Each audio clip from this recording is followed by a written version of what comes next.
자, 251쪽 위열 뜯는 겁니다. 김원봉 윤세주 등이 만주 지린 지방에서 신흥 무관학절신 인사들과 조직 조선 혁명선언을 노선으로 정하고 5파괴 7일 가설 행동을 목표했다. 자, 정리하는 거 보겠습니다. 위열도는 별표 5개짜리입니다. 여러분이 보는 내년 시험에 당장에 나올 수 있습니다. 모든 시험에 잘 나옵니다. 한국사 모든 과목에.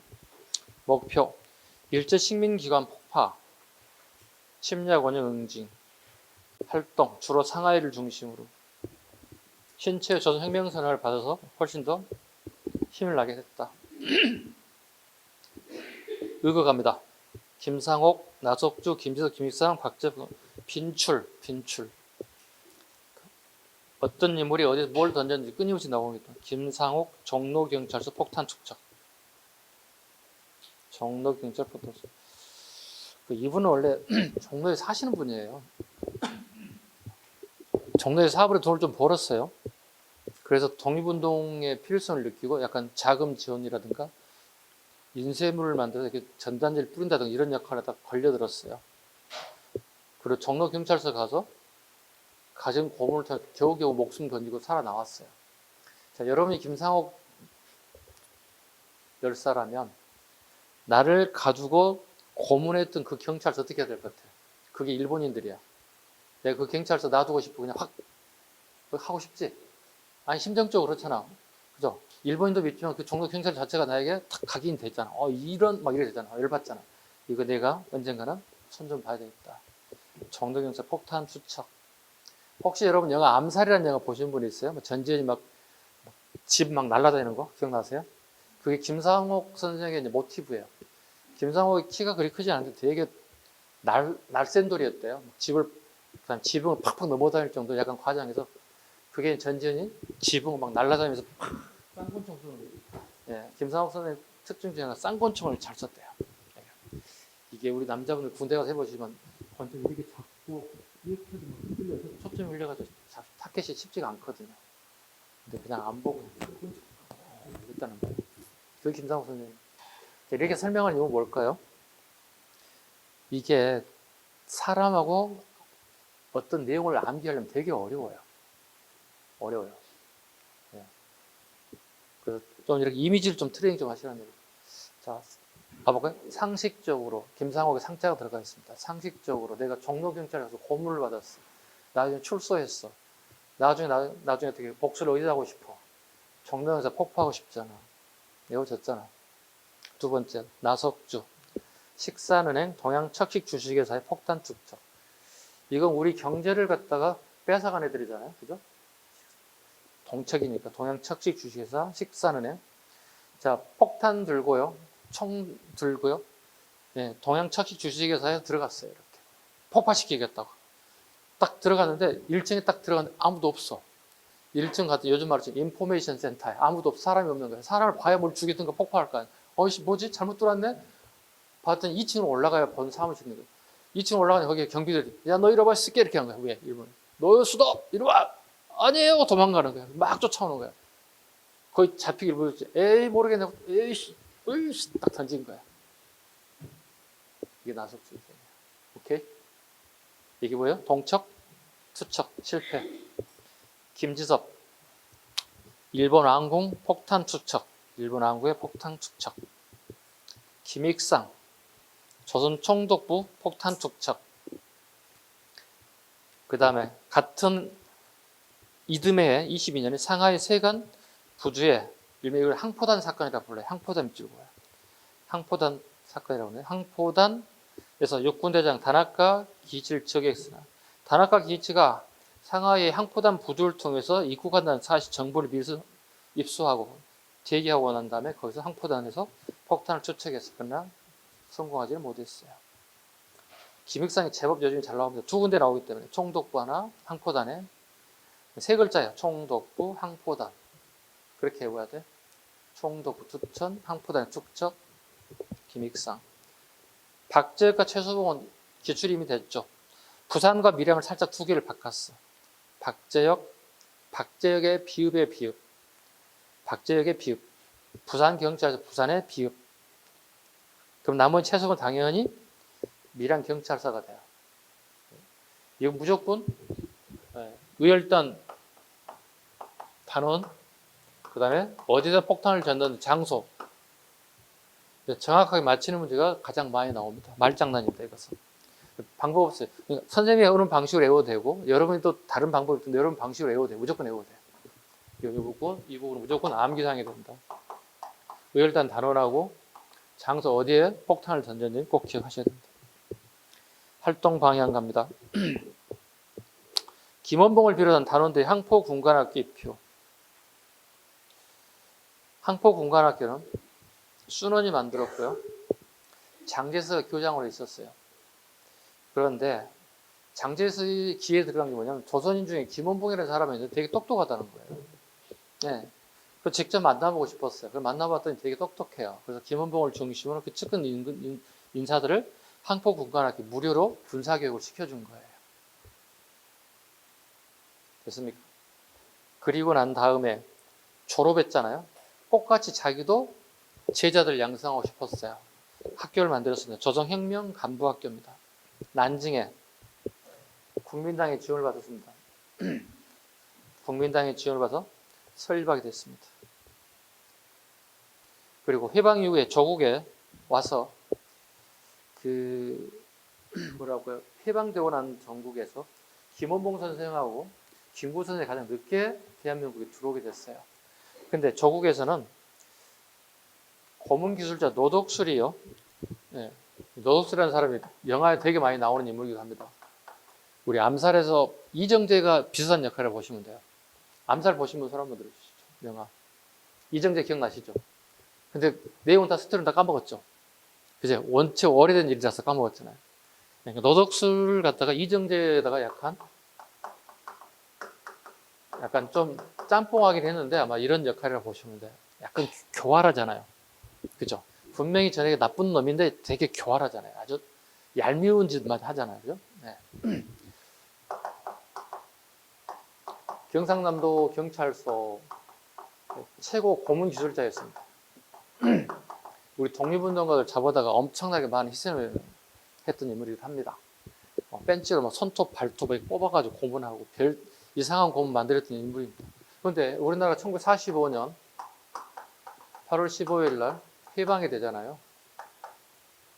근데 의열단의 김원봉이 공항에 도착했는데 노덕술이 딱 기다리고 있었어요. 그런데 노덕술님이 경남경찰서가 아니라 이제 서울시경에 와 있는 거야. 그래서 김원봉을 잡아서 너희 놈의 새끼 빨갱이지 해서 가다 체포해버리는 거야. 체포해버려. 서울시경에 잡아다가 이제 속된 말로 조지는 거예요. 너희 새끼 막 빨갱이 새끼가 막 조지는 거야. 그런데 김원봉이 엄청난 영웅이거든요. 그죠? 엄청난 영웅이거든요. 서울시경에 노덕술이라는 체포했던 소식을 들어요. 민족주의 지도자들에서 사정없이 탄원서를 막 내요. 끄떡하지 않아요. 근데 독립운동가들이 전부 다 모여서 종로 경찰서를 갔다가 서울시경을 갔다가 다 포위했어요.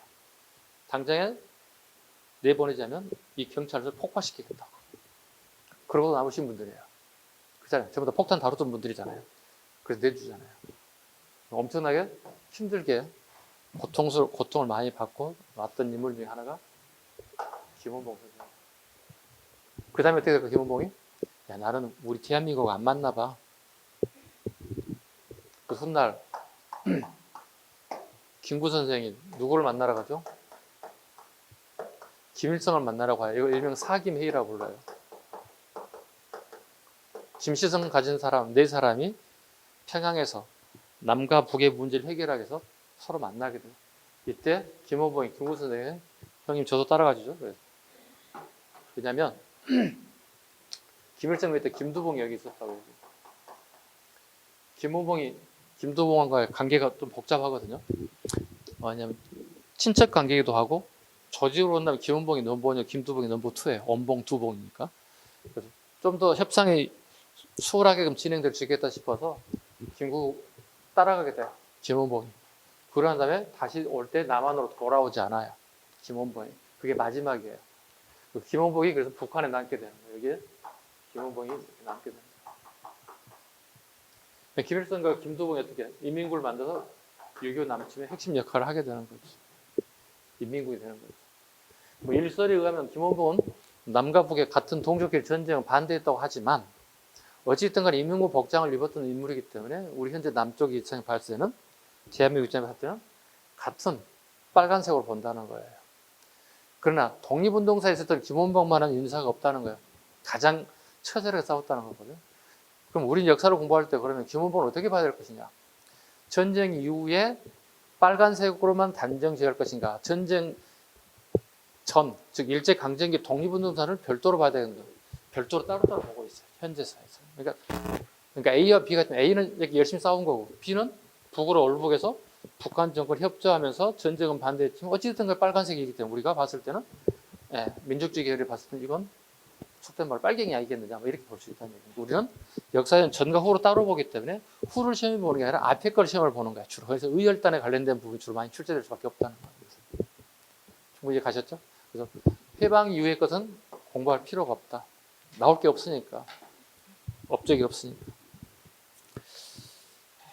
그 다음에요. 의열단 공약 10가지 한번 봐보겠습니다.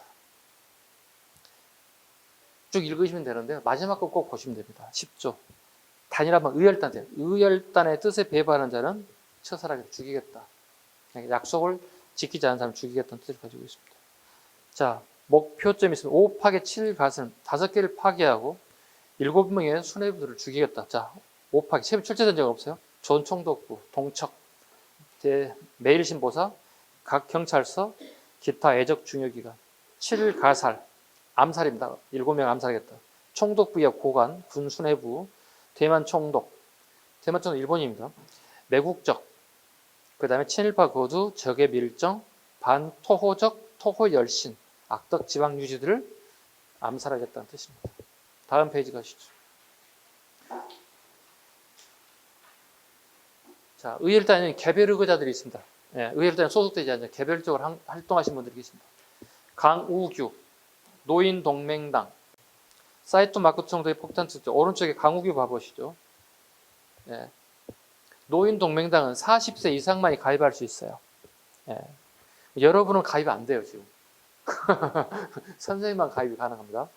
강우규가 노인동맹당이었다는 사실. 박열, 일본 국왕 암살 기도. 물론 실패합니다. 그리고 무정부주의 운동을 전개했다. 나올 가능성이 있어요. 왜냐하면 박열이라는 영화가 나온 적이 있어요. 보신 분 혹시 있으면 손 좀 들어주시죠. 오, 제법 있네요. 다른 학원 한 명도 없었어요. 다행입니다. 보신 분이 계셔서. 무장투쟁하신 분 아닙니다. 그죠? 네. 일본인 아내하고 결혼한 것도 기억하시죠? 영화에 나온 거 그대로입니다. 글 쓰신 것도 다 기억하시죠? 안 보신 분은 몰라. 무슨 말인지 몰라.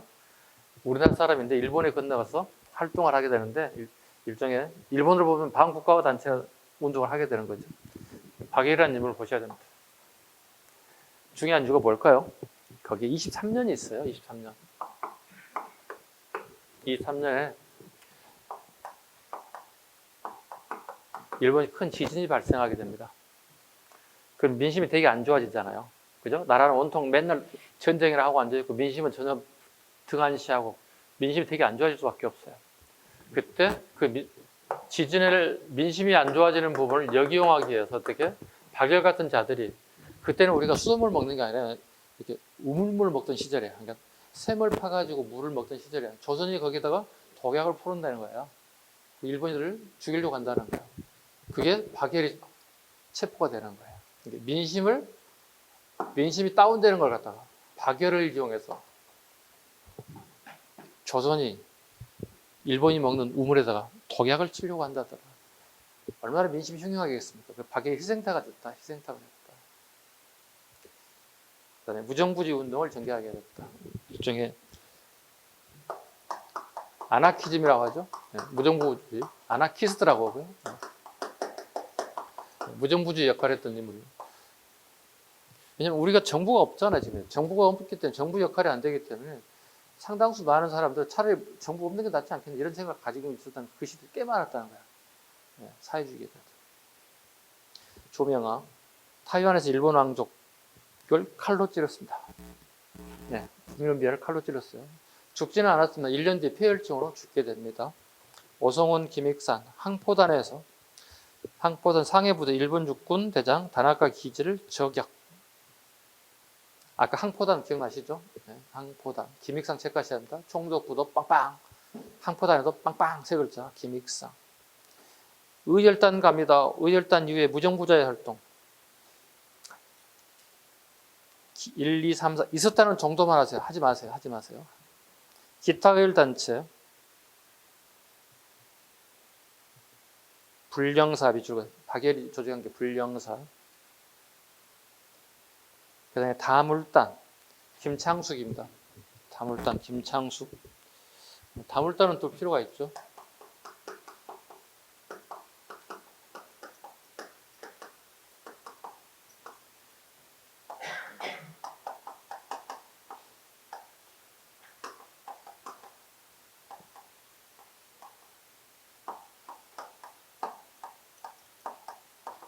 고구려의 군 이름이 다물군, 즉 주몽이 만들었던 끌고 다녔던 부대 이름들이 다물군, 다물군. 다물정책이란 옛 고조선의 영토를 회복하자고 하는 정책을 다물정책이라고 부르고요.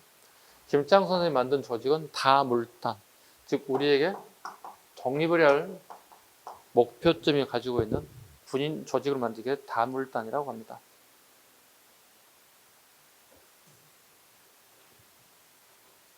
됐습니까? 다물단 김창수.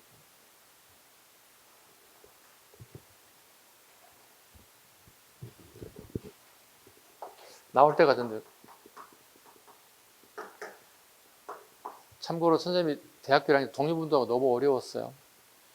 그래서 추천받은 책이 김장훈 선생님 쓴 책이 이거예요. 이거 보고 공부 많이 했어요. 여러분은 읽을 수가 없어요. 어려워요.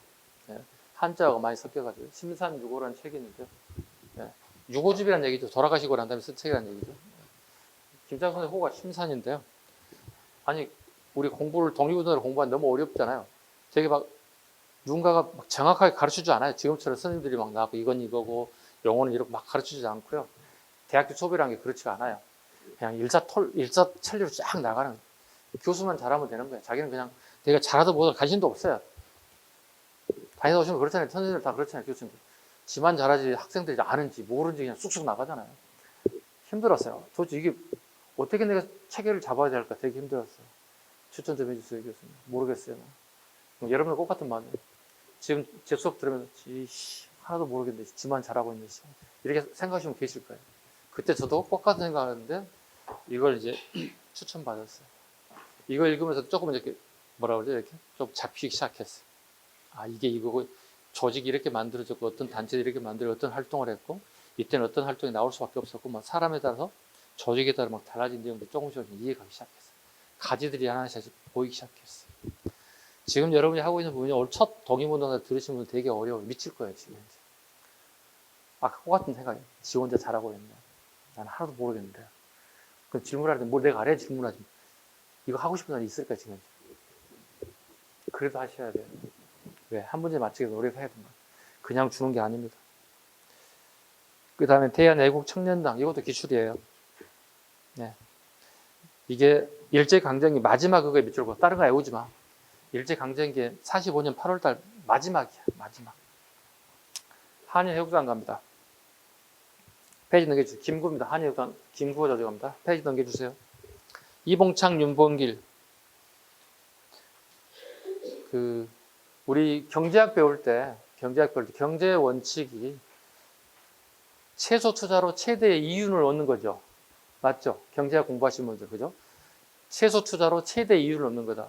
이봉천과 윤봉길 이윤이에요.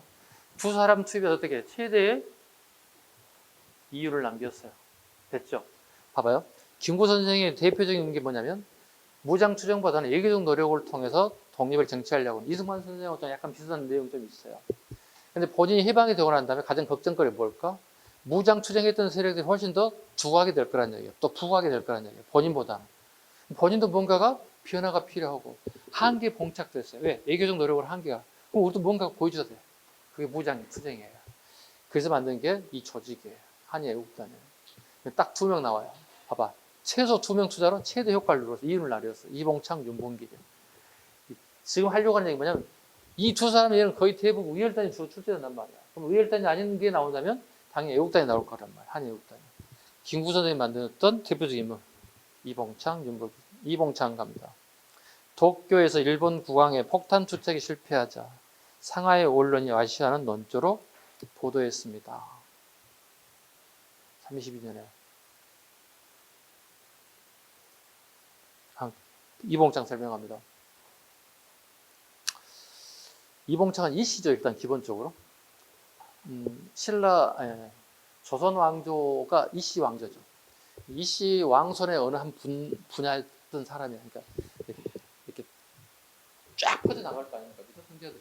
저 밑에쯤에 이제 한미해진 이제 이씨 왕조의 후손인 거예요. 배운 건 별로 없지만 그래도 왕족으로 썼던 그 퀄리티는 약간 가지고 있었어요. 약간 억울하네. 나라가 빼앗겼으니까. 청년 시기에 어떻게 일본에 건너간 거예요. 일본에 건너가서 내가 일본 사람보다 말을 더 잘하게끔 하자. 그리고 일본 사람들 가서 행동하자. 준비하는 거야. 자기 나름대로 준비 과정을 겪는 거야. 어떤 걸 디테일을 잡고. 일본 가서 일본인처럼 일본을 정말 능수능란하게 잘하고 일본에 가서 아르바이트하고 그다음에 직장을 찾고. 자, 준비 다 됐어. 그리고 김구 선생이 상하이 쪽으로 오게 됐어. 그래서 밥 먹으러 가면서 술집 가면서 내가 김구 선생을 만나고 싶다는 얘기 막 흘려 이렇게. 그러면 어떻게 애국단에 되게 기어 들어갈 거 아니야. 김구 선생 보고가 들어갔지. 선생님, 오늘 식당에 갔는데 일본인처럼 생기는데 되게 일본말을 잘하는데 선생님을 만나 뵙다고 자꾸 흘리고 다닙니다. 김구 선생이 촉이 왔어. 데려와봐. 데려와서 봤더니 이봉창이 이실직고 하는 거야. 실은 제가 이러이러한 아까 선생님이 얘기했던 이러이러한 사람이고 이러이러한 준비를 했고 내가 꼭 독립운동에서 꼭 한 가지 정도 하고 싶습니다. 나에게 뭔가 하나 의무를 주십시오. 그래? 그러면 우리 가입하자. 일단에. 그래서 이봉창이 여러 가지 기술을 좀 배우죠. 그리고 난 다음에 일본의 밀항선을 다 화물칸에 타서 일본에 가서 똑같이 일본처럼 행동하는 거야. 그리고 기회를 봐서 축척하겠다는 거야. 이게 이봉창이야. 다시 가봐 이제. 도쿄에서 일본 국왕의 폭탄 축적이 실패해서 결과적으로 실패했어요. 상하이 언론인 아시아는 논조로 30여 년에 발표하게 됐습니다. 결국은 30여 년에 뭐가 되는 거야? 중국과 전쟁을 불사하게 되는 케이스가 돼요. 일본과 함께. 윤봉길 갑니다. 이건 다 알아, 그죠? 윤봉길 모르는 사람 없어. 상하이 홍구공원에서 일본 국왕의 생일날이야. 그리고 상하이를 점령하는 축하 기념식이 열린 장소예요. 홍구공원에. 그리고 여기 가서 폭탄을 던진 거야. 통상 여러분이 생각하면 뭐죠? 도시락에다가 폭탄 장치를 투척하는 걸 기억하고 계시죠? 네. 근데 도시락을 투척한 게 아니라, 도시락 폭탄을 투척한 게 아니라, 그건 자기 자폭령이에요. 네. 착각하시면 안 돼. 기존에 큰 도시락, 이걸 던진 거 이렇게. 그래서 이런 큰 화력을 발휘하게 됐고, 본인은 도시락 폭탄의 작은 걸로 자결을 하고 했던 건데, 자결하기 전에 이미 체포가 돼버렸어. 이렇게. 그래서 끌려가게 된 거예요. 예전에 뭐 도시락을 몰래 만들어서 도시락인 것처럼 가지고 들어가서 속여서 던졌다. 뭐 이런 얘기 많이 했었는데 그렇지는 않습니다. 일본인 장성과 고관을 처단, 중국인의 큰 감명, 중국 국민당 정부의 임시정부 인정 및 지원하는 계기가 됐고 40년에 한국 강복권 창설의 계기가 되었습니다. 항일 여성 독립운동가 김마리아, 박차장이 미치고 나올 때가 됐습니다. 근위의 선전부장, 강조학생 운동에 참여, 의열단 김원봉과 환인입니다. 누구의 조카죠? 응? 김두봉, 원봉, 두봉, 세봉 할게요. 네. 44년 권륜선 전투 사망, 김두봉과 사촌 사이기도 합니다. 윤희순, 최초의 여성의병장, 남자연,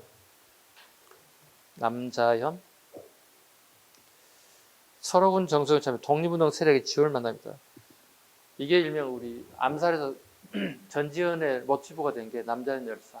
총 쏘는 것은 그 아저씨 아까 기억하시죠? 강주령 한능건 비출 문제입니다. 강주령 우리 공무원 시험에 나올 때가 됐어요. 목매 자살하다 을밀대 지붕에 올라가 실패했습니다. 을밀대 찍으시죠. 을밀대는 고구려식 건물이 유일하게 남아있는 건데요. 을밀대 보겠습니다. 31년 5월 16일 평양 성교리 평양 고무공장이 제멋대로 임금을 깎겠다고 얘기했습니다. 그때 조선인 노동자들의 임금은 일본인 남성 노동자들의 절반이고 또 여성은 또 거기에 또 절반이에요. 그게 또 깎겠다고 해요. 그래서 강주령이 이런 건물 위에 1층짜리 건물이야 이렇게. 이게 을밀대 한자로 적혀져 있어요. 이렇게. 여성이 여기에서 고공시위하고 있습니다. 고공시위하고 있습니다. 기억하셔야 됩니다. 강주령의 을밀대 지붕에 올라서 목매 자살을 고공시하게 됐다. 즉 여성들도 뭐죠? 자의식이 나타나기 시작했어요. 자아에 대한 의식이 나타나요. 누군가가 우리에게 부당한 요구를 해서 그걸 수용하는 게 아니라 저항한다는 거예요. 당연한 거 아닌가요? 우리 여성들도 그죠? 네. 즉 처음으로 우리 23년도, 20년도 되면 어떻게? 즉 사회주의의 영향을 받기 시작하면서 누군가가 나에게 부당한 요구를 하게 되면 그걸 저항하기 시작했어요. 네. 다 사회주의 영향을 보시면 되겠습니다. 최은희 안 하셔도 됩니다. 256페이지 일제강점기 사회적 변화 다양한 계통의 운동이 나타나는데요.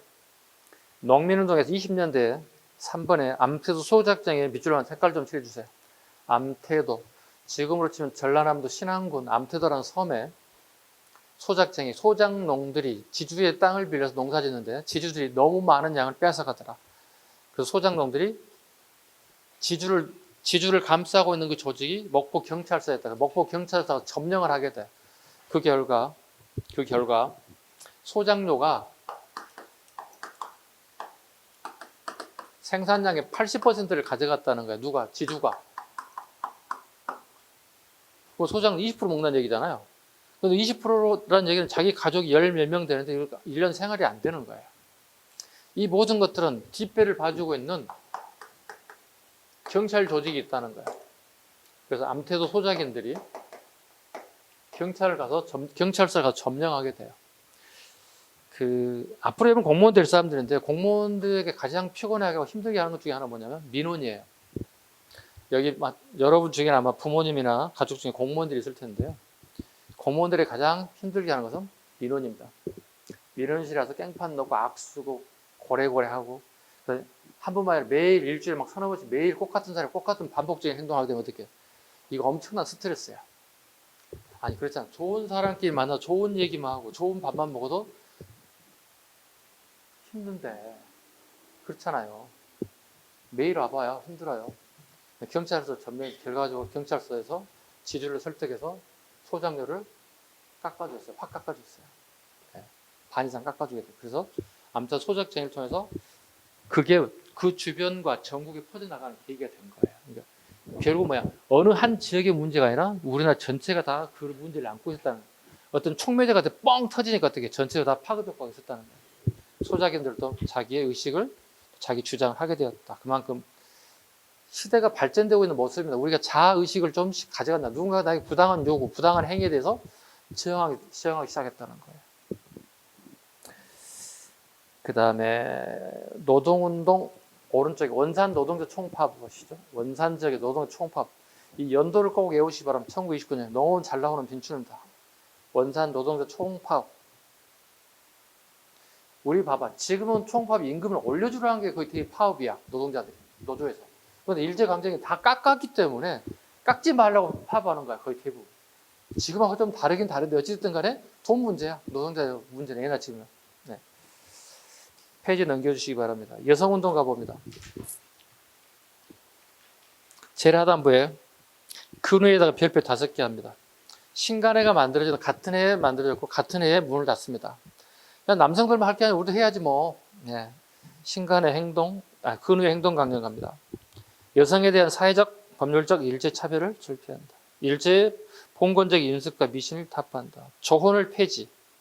결혼의 자유를 확립한다. 인신매매 및 공창을 폐지한다. 이 공창이라는 말 좀 어려운 단어가 있는데요. 이 매춘을 합법화됐던 시기야, 그 시기에는. 그 공창을 없애달라. 농민과 부인의 경제직을 옹호한다. 부인의 노동이 임금차별 철폐하고 산전 및 산후 임금을 지불하도록 한다. 부인 및 소년국의 이업 노동 및 야근을 폐지한다. 일제강점기는 지금 하는 게 별 차 없습니다. 지금 많이 발전돼서 우리가 노동자들이 어느 정도 보호를 받지만 예전에는 그렇지 못했어요. 그 다음에 근후의 창립 취지문, 이거 기출지문, 기출사례예요. 몇 글자만 읽어볼게요. 인류 사회는 많은 불합리를 생산하는 동시에 그 해결을 우리에게 요구해 맞지 않는 바이다. 여성분야는 그 중에 하나이다. 하단부가 일어나라 오너라 단결하자. 분투하자 조선 자매들아 미래는 우리의 것이다. 이건 여러분이 계속 읽어야 돼요. 읽고 기출을 계속 풀어보셔야 돼요. 나중에 기출 문제 우리가 풀 때 계속 1월달 기출 풀 때는 계속 풀어보셔야 되고 또 선생님이 만들어준 모의고사 계속 보셔야 돼요. 이런 게 계속 막 나올 거야. 반복적인 작업이 계속 필요해. 그러니까 한 번 듣고 나 이해 갔어. 이런 문제 나오면 내가 무슨 문제 다 풀 수 있을까? 천만의 말씀. 문제는 끊임없이 유형이 변화가 되기 때문에 그 변화된 유형을 계속 보셔야 돼요. 문화예술 활동가입니다. 근후 잡지바지. 이것도 잡지책 그대로 한번 출제된 적이 있어요. 네. 다음 포스터와 관련된 옳은 것, 옳지 않은 걸 물어본 적이 있어요. 예술 활동가입니다. 문화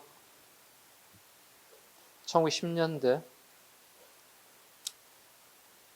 계몽주의 작품이 다수였다. 대표적인 인물 최남선, 이강수 정도. 3.1운동에 순수 문학 추구, 창조, 폐허, 백조, 동의지죠. 네, 시집인데요. 동의지. 같은 생각을 가진 사람끼리 만드는 잡지들이라고 보시면 되겠습니다. 그 다음에 니은본이 중요하겠네요. 항일 문학 작품, 한영원의 님의 침묵, 연도해야 됩니다. 시문의 그달이 오면 이상하게 빼앗긴 들여도 봄은 오는가. 20년대 중반에 사회주의가 들으면서 어떻게 카프 문학이 우리나라에 드디어 등장하기 시작합니다. 즉 사회주의 색깔이 짙은 문학 작품들이 등장하기 시작합니다. 그 밑에 작품 이런 게 있다 정도 하지 마세요. 안 나옵니다. 20대 중반에 신경향파, 즉 카프 문학이 들어가더라 정도까지만. 30년대 이거 7급 문제이기 때문에 9급 하지 마세요. 하지 마세요. 제가 양을 줄여주려는 겁니다. 책에 있다고 해서 다 하지 말고 선택과 집중을 해달라는 얘기. 하지 말라는 얘기. 다음 페이지. 중일전쟁 이후에 친일문학 작품들이 드디어 등장하기 시작합니다. 이강수, 최남선, 주요한, 김한란 등등등등. 반면에 저항시인, 우리가 박수치는 이육사, 이yor록 시인, 윤동주의 자서는 이미 나올 거라고 얘기하고 있습니다. 윤동주의 자하상. 일본에 유학하기 전에 마지막으로 본인의 이름을 바닷가 모래에 써보고 지웁니다. 부끄럽다는 얘기죠. 더 이상 쓸 수가 없으니까. 그래서 창씨 개명과 관련된 내용이 자하상에 나온다고 보시면 되겠습니다. 한영훈, 님의 침묵 등등등이 있었다 정도까지. 예술 가봅시다. 제일 하단부에. 홍남파의 봉선화, 고향의 봄, 안익태 애국가 이 두 분 다 친일 인명사전에 등재돼서요. 출제는 어려울 거로 봅니다.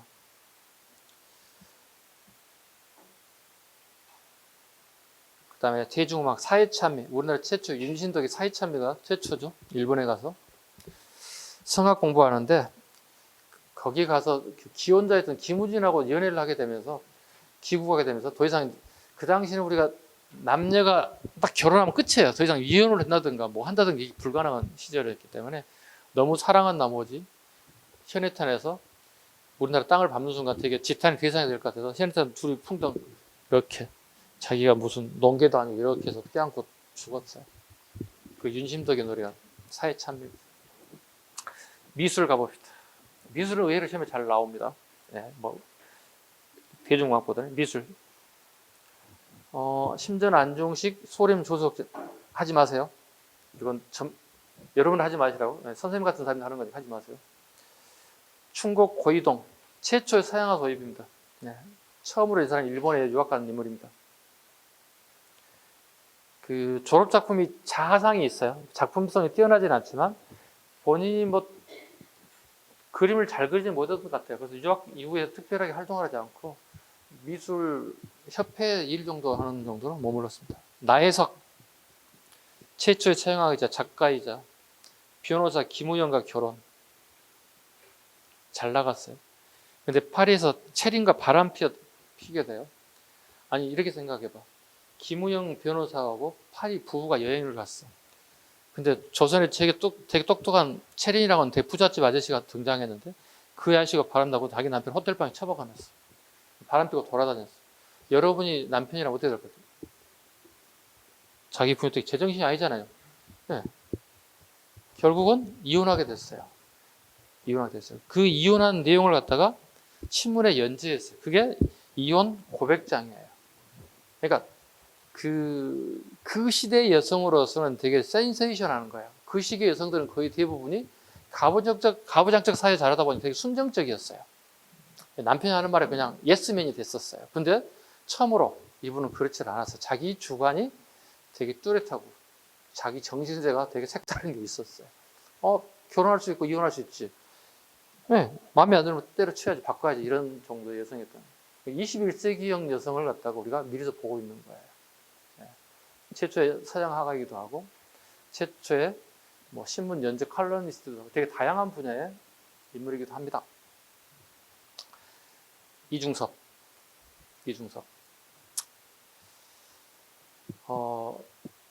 볼까요? 이분은 뭐라 그럴까요? 자기 집이 애시당초 되게 부잣집이에요. 부잣집인데 미술에 대한 소질이 되게 뛰어났던 것 같아요. 그래서 어렸을 때부터 미술 공부에 관심을 가지고 일본 유학까지 집에서 보내줬어요.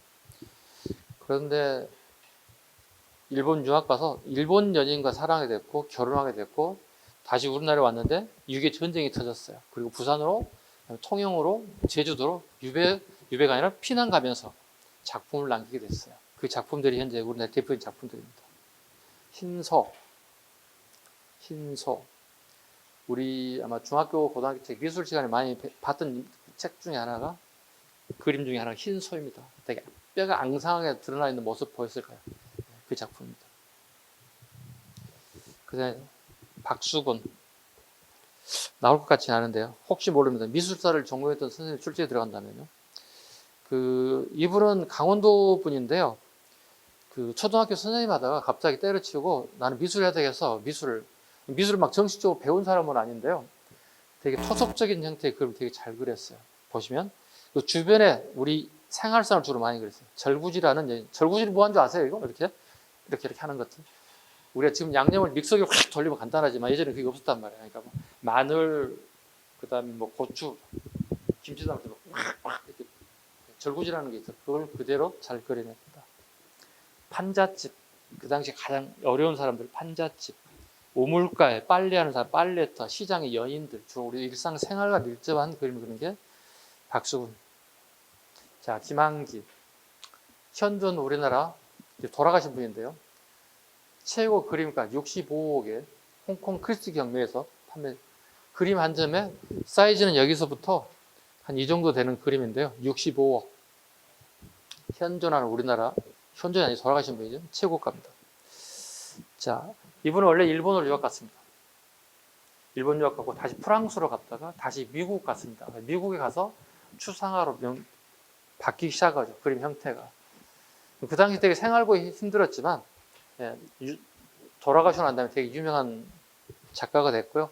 오늘날의 서울대학교 미술학과를 만들었고 오늘날 홍익대학교 미대, 홍대미대 되게 유명한데 홍대미대를 만든 사람이기도 합니다.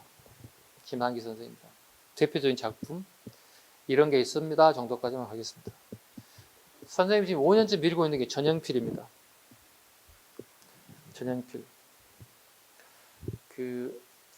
서울 사는 사람인데요. 되게 부잣집 아들이었어요. 근데 20살 시절에 아버지가 갑자기 돌아가서 유산을 물려받았는데 엄청난 유산을 물려받았는데 이거 어떻게 처리하지? 고민거리가 됐어요. 여러분 20살 시절로 한번 돌아가 볼래요? 20살 시절로?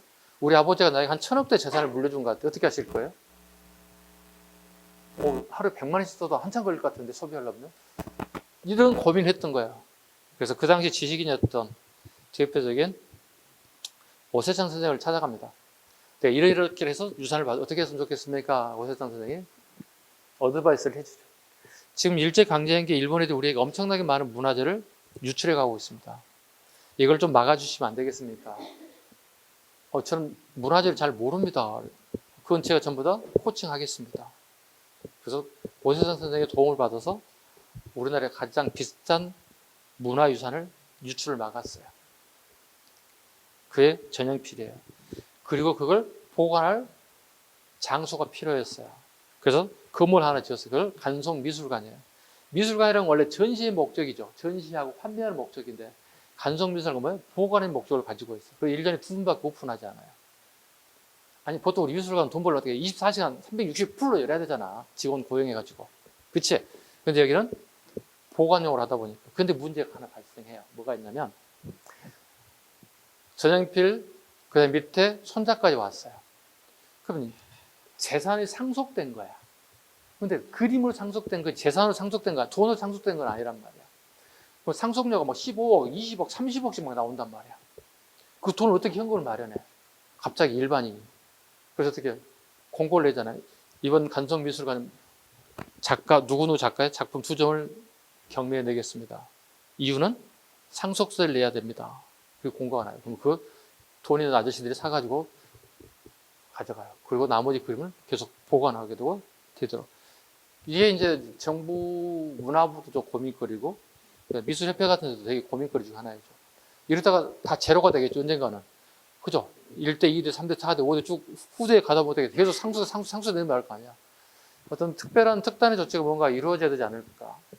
좋은 의미를 가지고 우리 문화재를 지키기 위해서 자기 전 재산을 털어서 미술관을 만들었는데 훗날 그냥 사라질 지경이 되지 않을까, 언젠가는.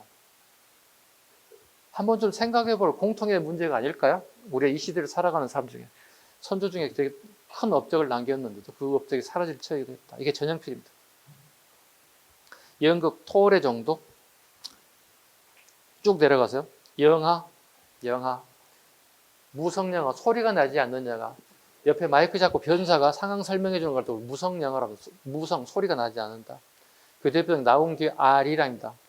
연도 잡으시고 나온기 아리랑 꼭 잡으세요. 최초에 우리나라에 영화 단성사에서 반영된 단성사도 밑으로 있습니다. 작년 한능검 기출문제입니다. 한능검 기출문제입니다. 그래서 제가 하는 얘기가 선생님 한능검은 따로 해야 됩니까? 아니 그냥 선생님 한 바퀴 두 바퀴 돌아가면 그냥 다 맞아. 하나 틀리면 억울해 할 거야. 네, 그런 문제입니다. 그거 하나만 잡으면 되겠습니다. 체육 베를린 올림픽 송기정 다 아시겠죠? 네. 송기정에 대한 얘기는 다 할 거니까 안 하겠습니다. 의식주 생활을 갑니다. 일본의 영향을 받아서 서양에서 일본에 들어온 문화가 우리나라 그대로 들어오게 됩니다. 대표적인 것 한번 보겠습니다. 의생활 갑니다. 중일전쟁. 중일전이 보통 1937년 이후에 우리나라에 국민복 착용, 남성들의 국민복, 여성들에게는 몸빼바지를 입게 됐다. 몸빼바지 모르는 사람 있나요? 여성분들? 우리 시골에 할머니들이 이렇게 편한 복장, 그죠? 그게 이제 몸빼바지, 전문용 일바지라고 하는데요. 중일전쟁 이후에 우리나라에 여성들이 입기 시작한 바지. 요 시기를 물어봅니다. 또는 지문으로 나올 수 있어요. 식생활 갑니다.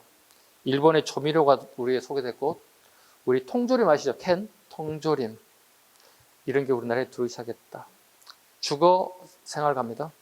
영단주택. 이거 공무원 기출문제입니다. 그 영단주택이 고주택이냐, 고주택이 아니냐 물어본 거예요. 그 퍼블릭이라는 단어가 들어갔잖아요. 퍼블릭이라는 얘기가 공적인 얘기잖아요. 비싼 주택이 아니라는 얘기잖아요. 공적인 주택이 되니까 퍼블릭이니까. 영단주택. 일제강점기에 일본 애들이 우리나라에 들어와서 주택 문제가 심각해지자.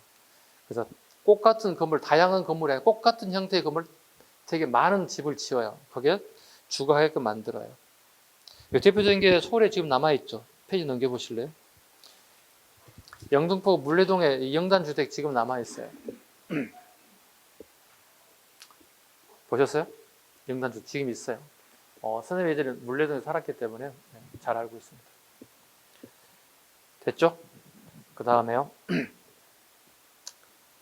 좀 페이지를 넘겨가 보도록 하겠습니다.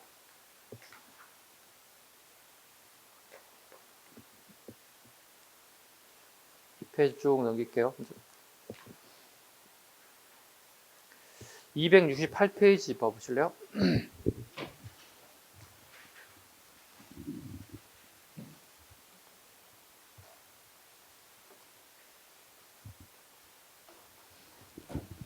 조선 독립동맹 42년 결성. 중국 하북지방에서 김두봉 밑줄 그어요. 김두봉이 만들었습니다. 하북지방에 있는 여기 하북지역이라고 이렇게 하북 하남 그죠? 보통 우리 하북농법은 밭농사야. 그 다음에 하남농법은 논농사를 얘기하는 거야. 추운 지역이잖아. 추운 지역에 농작물이 자라지 않지.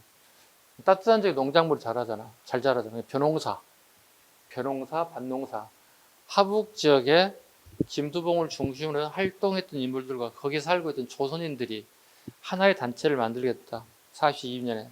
그 단체가 뭐냐? 조선 독립동맹이다. 강령 제시, 기출이에요.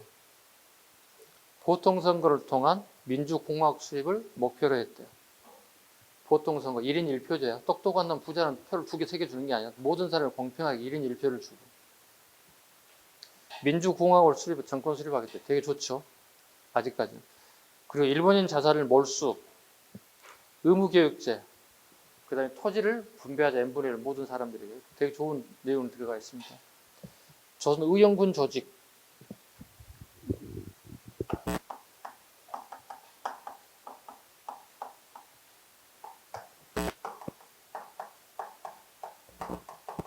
여기 헷갈리면 안 돼. 여기 김원봉이 만든 게 여기야. 조선 의용대. 여기 김두봉이 만든 게 의용군이야. 이게 끊임없이 함정을 팔 거야, 이거. 의용대와 의용군이 시기별로 만든 사람이 조금 달라요. 의용대, 의용군.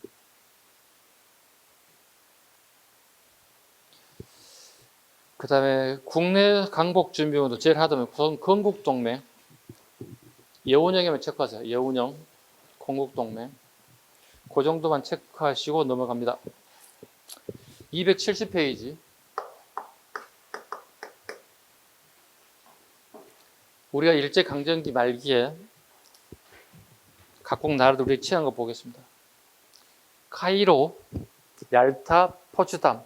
세 개를 묶어 보시죠. 카이로, 얄타, 그걸 따서 외우셔요. 카열포겠죠. 카이로. 영국, 미국, 중국 정상이 카이로에 모여서 우리 조선을 갖다가 적당한 시기에 독립시켜주자 약속했어요. 그 적당한 시기입니다. 인듀 코스라고 합니다. 영어로. 무슨 영어도 해야 됩니까? 예, 한국사예요. 네, 영어도 출제가 돼서 인듀 코스 적당한 시기에 독립시켜주자. 얄타회담, 루즈벨트, 처칠, 스탈린 세 사람이 한국에 대한 신탁통치가 밀약이에요. 밀약. 신탁통치의 밀약. 그 다음에 38선이 논의됐대요. 봐봐요. 외우셨네요? 얄미운 38선, 그죠? 얄미운 38선에 대한 얘기가 처음 얘기가 나왔네요. 남과 북을 38선 나누자. 포츠담에 보시면 45년 7월 17일 날 트루먼과 영국의 들리 장개석에 바뀌었어요. 지금 현재. 그죠? 바뀌었습니다. 장개석이 대표가 됐습니다. 일본의 무조건 항복을 요구, 전쟁 범죄 처벌과 종교 언론 자유사상의 보장을 논의했습니다. 포츠담 재확인입니다.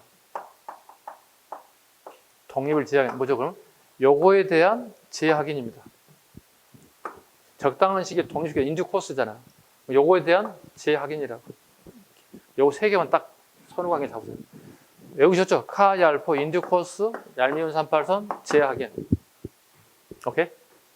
이게 15년 전에 기출됐다가 앞에 3년 전에 또다시 기출됐어요.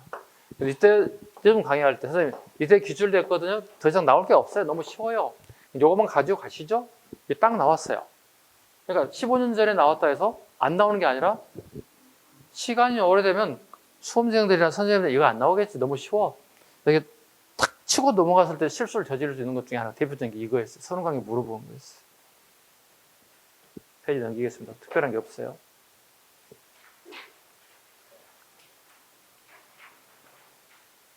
쭉 넘길게요. 너무 많은 것이 있어서 이 시간에 다 못해서 추후에도 할 수 있으니까 대충 뽑아볼게요.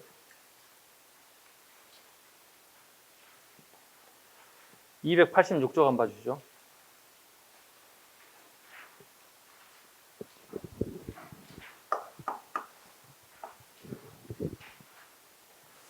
신탁 통치 둘러싼 대립 머스크바 3상회의 보십시오. 미국, 영국, 소련이 전후 문제 처리를 위해서 예무장관이 그 예무장관의 통과를 쳐 그게 함정 파는 거예요.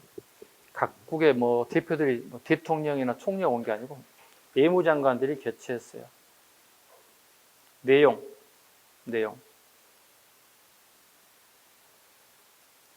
임시정부 구성을 원조할 목적 미소 공동회의를 설치한다. 이번 동그라미 미소 공동회의를 설치한다. 최고 5년으로 4개국 신탁조정 5년을 통해서 5년 동안 미영소 중국 4개 놈들이 우리나라와 북한을 쪼개가지고 신탁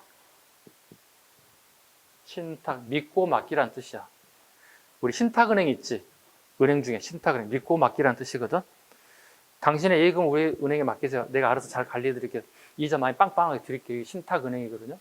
신탁 우리 4개 나라에 맡겨. 니네 남과 북은 우리 신탁 통치 대신할게. 왜? 니네는 아직 정부가 없어. 그럼 이 나라를 끌고 능력이 아직 안 되는 거야. 우리가 해줄게. 됐죠? 국내 반응? 당연히 반대하죠. 어떤 사람이 신탁 통치 찬성한 사람이 어디 있겠어요? 쉽게 생각하면 여러분 집에 부모님 계시잖아요. 부모님 능력이 안 되게 내가 너희 집에 들어가서 너희들 내가 다 통치할게. 이런 꼴이 되잖아요. 우리 엄마 아빠를 무시한 꼴이 되는 거잖아요. 그죠? 한 가정에 가장들을 무시하는 꼴이 되는 거예요. 당연히 반탁 운동이 일어날 수밖에 없습니다. 반탁. 근데 처음에는 반탁했다고 훗날 사회주의 계열 애들이 찬탁으로 돌아서는 경우가 있습니다. 러시아의 압력 행위 때문에. 특별히 중요한 얘기기 때문에 빼겠습니다. 이런 거 하지 마세요. 나오지도 않아요. 그 다음에 280 미소 공동위원회 갑니다. 1차, 2차 두 번에 걸쳐 미소 공동회의가 됩니다. 소련은 신탁통치 결정을 지지하는 정치단체만을 미소 공동회의 협의 대상으로 참여하자고 주장합니다. 미국은 찬성하든 반대하든 모두 다 회의장에 들이자는 거예요. 신탁통치를 결정하는 데 있어서. 결국은 두 개 양대국이 서로 의견이 갈리게 되면서 결국 미소 공동회는 1차, 2차 두 번이나 모두 다 결렬 실패하게 됩니다. 모두 실패합니다. 서로 자기 주장을 내세우다 보면 결국은 실패하고 말았다. 그 다음에 공산주의 움직임 갑니다. 자, 쭉 내려오시면 정판사 이조치피 사건 나옵니다. 그 별표합니다. 46년 5월입니다. 연도를 애우지 못하러 선후관계를 꼭 물어볼 겁니다.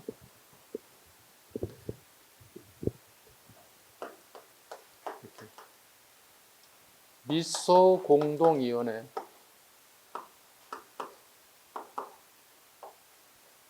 정판사 이조집회 사건. 이걸로 인해서 미 군정이 사회주의를 갖다가 압박을 하기 시작해요. 왜냐하면 미국은 자본주의 국가거든. 자본주의 국가가 뭐냐면 우리가 노동을 통해서 노동의 대가로 내가 돈을 벌고 그 돈을 가지고 경제활동을 하는데 얘들은 정판사라고 하는 인쇄소예요. 인쇄소에서 화폐를 이조지폐를 갖다가 찍어내고 있어요. 이게 적발된 거예요. 그래서 미군으로부터 이건 아니지 않느냐 잡아들이기 시작하죠. 그들이 도망가기 시작해요. 전라도, 경상도, 제주도까지 도망가요. 남도 쪽으로 도망간다고요.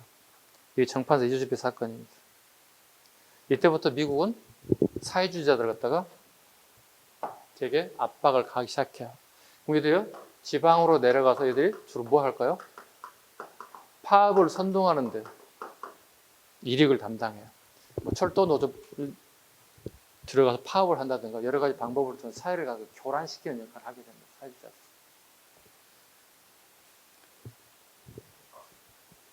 다음 페이지 갑니다. 좌우 합작 운동이 치열하게 벌어집니다. 여운형, 김규식 몇 줄만 좌우 합작. 이래 되겠느냐? 좌우 하나 합쳐보자. 이제 해방됐는데 이게 웬 말이냐? 그리고 좌우 합작 7원칙이 만들어집니다.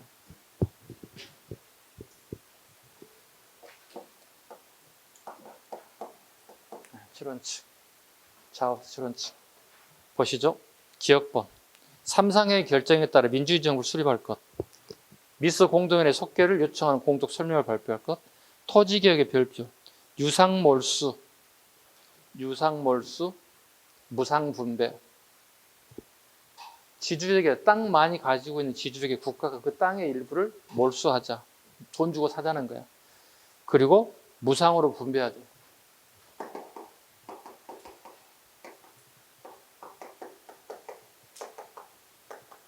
현실적, 비현실적?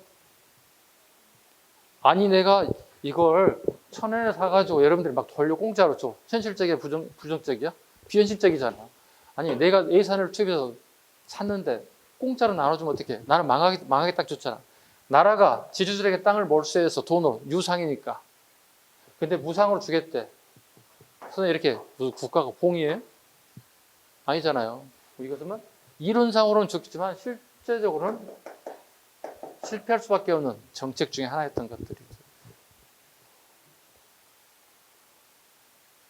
시옷, 마지막 언론, 집회, 결사, 출판, 교통, 투표 등의 자유를 보장할 것. 실패한 이유. 투르먼 독트린. 투르먼 대통령입니다. 그리스와 터키의 공산활동을 저지. 설명합니다. 그리스와 터키가 원래 러시아 쪽 사회주의 계열과 손을 잡았던 애들이야. 근데 미국의 트루먼 대통령을 기점으로 해서 그리스와 터키를 사회주의 국가에 해서 민주주의 국가로 빼내오는 거야. 빼오는 만큼 그만큼 반대급부가 주어져야 되는 거야. 이거야. 사회주의를 빼온다는 이만큼 미국이 푸시가 필요한, 그러니까 경제적 재건을 필요한 밑거리는 좀 필요한 거야. 그래서 트루먼 독트린이라는 얘기. 독트린이란 말은 자 봐봐. 졸리고 계신 분 계시죠? 졸지 마세요, 뒤에 분.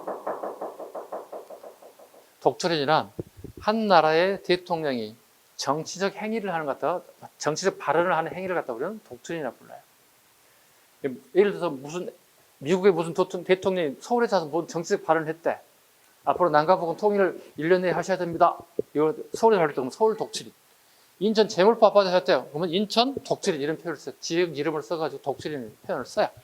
트루먼이 독트린을 발표했다. 현재 민주주의 계열과 사회주의 계열이 양분되어 있는데 이렇게 서로 힘겨루고 있다고. 될 수 있는 많은 사람들이 자기 지점 와주기를 바라는 거야. 그래서 그리스 터키를 빼서 이렇게 뽑아냈다는 얘기야. 자, 그러면 내가 이쪽에 이제 스카우트 된 거잖아. 픽업된 거잖아. 그럼 어떻게? 그 반대급부로 내가 내 호주에 뭔가 들이차야 될 거 아니야. 그래 내가 이쪽 옮기지. 반대급부가 없는데 굳이 내가 옮겨올 이유가 없는 거잖아요. 그 얘기하는 거야. 다시 봐봐. 그리스와 터키에서 공산활동을 저지. 그리고 자기 민주진영 자본주의 계열로 들어와졌다. 그러다 보니까 오늘날 어떻게 그리스와 터키가 민주주의 국가예요. 민주주의 국가예요. 마샬 플랜, 대유럽 경제지원 정책, 이런 나라들에게 경제지원을 하자. 이게 마샬 플랜. 동서양의 냉전에 대한 미국 예의 정책이 변화가 왔대요. 그리고 2차 미소 공동회로 결렬. 국내 실패 이후 이승만 단독정부, 미국에 건너가서 도미활동, 그 다음에 니은의 별표 3개. 좌합작위원회 좌파의 대표적인 인사 여운형이 암살당해요. 47년 7월에. 우리가 48년 8월 15일 날 정부가 수립됐는데, 대한민국 정부가. 근데 장난 되게 많이 칠 거야. 여운형이 대한민국 정부 수립에 기여하였다. 기여한 건 맞지만, 지문 나오지 않겠지만, 대한민국 임시정부 수립, 대한민국 서울의 정부가 수립될 때 여기 부통령이 임명됐다, 무슨 장관이 임명됐다, 이런 질문 다 틀린 질문을 만들어내는 건 꼭 기억하셔야 돼요. 페이지 넘깁니다. 잠시 쉬어가겠습니다.